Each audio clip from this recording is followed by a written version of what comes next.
Hello, everybody. Welcome to Real Life Stories. Today in the show, we have a very special guest with us, Jeannine Riess. She's the Public Health Administrator at the Colorado State University. She's a public health leader working so many years in the field, but she also have other experiences in the leadership space. So, it's going to be a very interesting talk. So, first of all, Jeannine, welcome to the show. How are you doing today? Oh, I'm doing great. Thank you so much for having me on. It was such an honor to be here with you today, Jesus, and thank you for having me. Awesome. Yes. So, and I'm pretty sure our listeners will be honored to hear your story. So, let's start from the beginning. Has this all started? How did you start your leadership story? How did you end up where you're today? Well, I'd like to go in a little background and start from the beginning, but my current position right now is, as you said, I'm the public health administrator of a major public health institution, overseeing a lot of public health programs. And what's interesting about the position I'm in now is that I call us an island in the city. And why? Because we have a population of up to 50,000 people on any given day. And when you're running public health programs, it's very, very busy. My position involves getting to lead teams to provide a safer environment for all. And we mainly deal with regulated programs. But most importantly, what I'm very, very proud of is helping folks that are food insecure. We spearheaded that program, and it's taken off, and it's a wonderful program. So I get the very pleasure of ensuring we have a safe environment for all. It's a lot of responsibility, but also very rewarding at the same time. But as you know, I was not always in the healthcare or public health field. I had many experiences that had led me down different paths and made me who I am today. Awesome. Yeah, no. And from there on, right? So, how did you get interested in the field and it's a field where you have to be a leader, you have to, you know, spearhead, as you're saying, many initiatives which involve many different people, many different organizations. So, how did you learn to lead? And if you can tell us some experiences, some nice stories that, may be interesting Sure, for. absolutely. So, to start, I have to go back in time a little bit and think about it. Have you ever been in a situation, whether it's a sport, a career, or something, where you were doing a job that you either got talked into or doing something that you talked into and you just knew you were stagnant and you knew that this is not where you should be or it's not your passion and you knew you needed to do something? So why am I telling you this? Because that was me. That was me. And I've had a lot of successful opportunities, but I was stuck. Now, to understand, I know I need to go back a little bit in time because I feel like this is what shaped me and helped me. What really impacted me was growing up as a ballet dancer. It was not only something I was very passionate about, but it was also a job. And it was with that daily dedication. I just didn't show up when I was supposed to. I was there early. I was there late. I went to all the practices. I went on my own. And very early on, I learned the skill set of visualization. Sorry, that's a tough word, but I would dream it, I would sleep it, I would believe it. And getting there before practice and doing that, um, I was just so dedicated.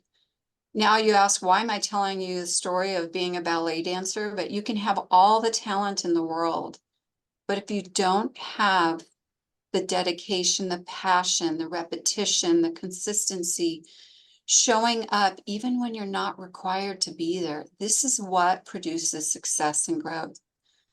As if you can even think about looking at some of the major athletes like Kobe Bryant and Ronaldo, LeBron James, they went above and beyond and they didn't let their missed shots make them stop. They didn't consider that a failure. They were literally the best. So there's a reason I'm telling you this story as it relates to me and others, because this is the same in your careers and opportunities that come. It is doing that daily that is going to lead to growth and lead to development and future opportunities. So as I use that as my experience, one thing that made me who I am today in my previous jobs, I got to work for two major theme park destinations, one in LA and one in Japan as a project accountant. Um, I love the field. I was talked into doing that and getting my education in that area, but I knew there was something else out there. My passion was somewhere else. I did do a startup. I started my own business. I opened a coffee shop with a liquor license. I started my own business as consulting, got numerous degrees and credentials, but I'm not saying this to boost myself.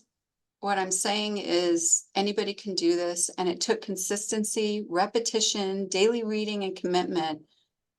And I, it was not an overnight success. I did fail, yes, but really, remember, do you know what fail means? First attempt in learning. I don't know if you've heard that before. Wow. Yeah.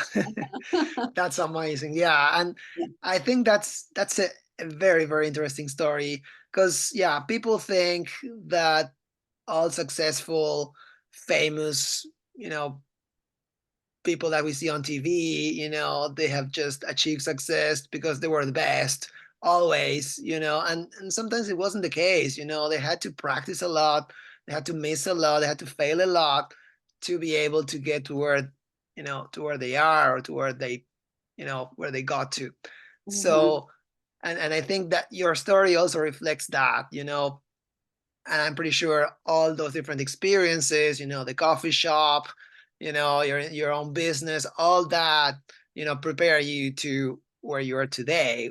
You agree with me Yeah. on that? And you have to learn from those mistakes and move on. If you don't learn and you don't get out of the gate in 48 and act on those mistakes, you can't stay stuck. And Exactly. as far as leading teams, you know, you can lead one, you can lead many people, you can lead no one. You could still be a leader, but it's really about motivating others and giving them the tools and resources to be the best that they can be and help them grow. Because you don't have to be better than the people you lead. It's giving them the tools and resources to be the best and give them the growth. So, yes. Yeah. And is there a person, a situation, or a group of people that taught you how to lead or yeah, how to be there for your teams, for the people? I mean, how did you learn? Because I remember, I mean, I haven't had any teacher that taught me how to lead. It was just by, you know, shadowing, modeling, typically role models, right? What is your experience on that? I think with all my experiences, I have many experiences and opportunities that help me be the leader that I am. And I have some great mentors. I think it's really great to have mentors. Um, and the experiences out working for a very major theme park destination. They had very high efficiency, strategic organizational skills that I learned.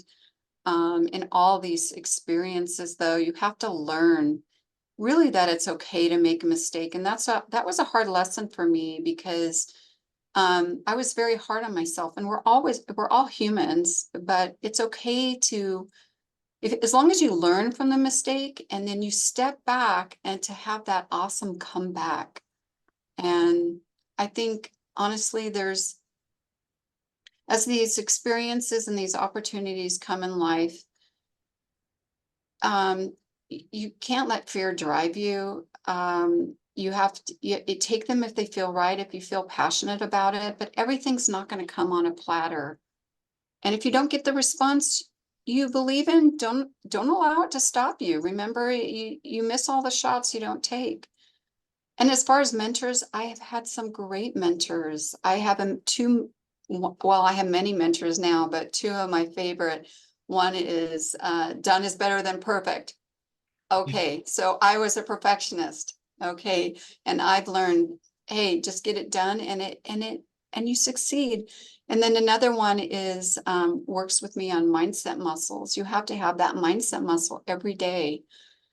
And if you try something and the answer is no, that what does that mean? It means next opportunity. I think always, always, always advocate for yourself. But in my heart, I tell others that as long as you're doing what you believe and it's your passion and you're doing the right thing and being humble and kind, I mean, is key. Yeah, no, definitely. I agree with all that. And so, Janine, how did you find out that public health was your place to be? Because I love giving back. I love helping others. And when I was in the other fields, although I loved it and enjoyed and I learned a lot about accounting and running projects. I always loved the healthcare field. I was self-motivated for years. I originally didn't get my degree in the public health field. I got it in accounting and all this other, and I was always passionate about taking classes in other areas or volunteering as an emergency management, helping in the healthcare field. So it was just my passion that led me here. Awesome. And I love that because a lot of people say that you need to be on what you're best at a certain moment. But, when you discover your passion at that point, you probably have no experience and you need to upskill yourself a lot to get there. But with your passion, that's your driver, right? So I believe eventually you got to learn all the things that you know today and become a leader, an expert on the field. So how was that transition?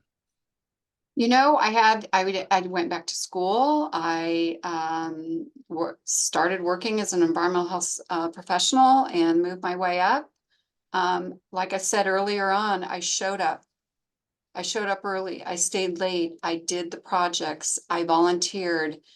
I did whatever it took and to try to do my best. Just like I gave that example as a ballet dancer. I showed up when I wasn't supposed to. I showed up early. I showed up with all the tools. I did the projects. And that's what led me where I'm at, you know? Yeah, no, that I think that summarizes perfectly because it's not just, looking at, oh yeah, I'm good at this or I'm good at that, what I'm passionate about. And then when you are passionate and you persevere, you eventually get the results, right? So I think Yeah. And you have to get out of your comfort zone. If you stay in your comfort zone, it's not going to get you anywhere. Really. There always will be ups and downs. And sometimes you'll feel that you're beat down. But if you allow it, it'll keep you there. So it's just about moving forward and keep moving forward, whether it's 5 minutes a day, half an hour a day, whatever it is. I think that's a winner. That's a winner for anybody. 100%. Yeah, as they call it, you come from accounting and everyone with financial background, would say it's compound interest, right? So the little that you invest today, it's gonna be worth a lot in the future. So no, that's awesome, Janine. And I always Um, believe if you take an opportunity, you have to be all in. You have to show up, give it your best, give it 100% and see, and also know when it's not and know when to leave.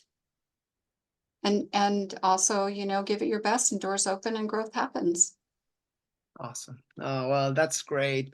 So for everybody that, was listening to this conversation and wants to get in contact with you, how can they do that? What's your preferred ways?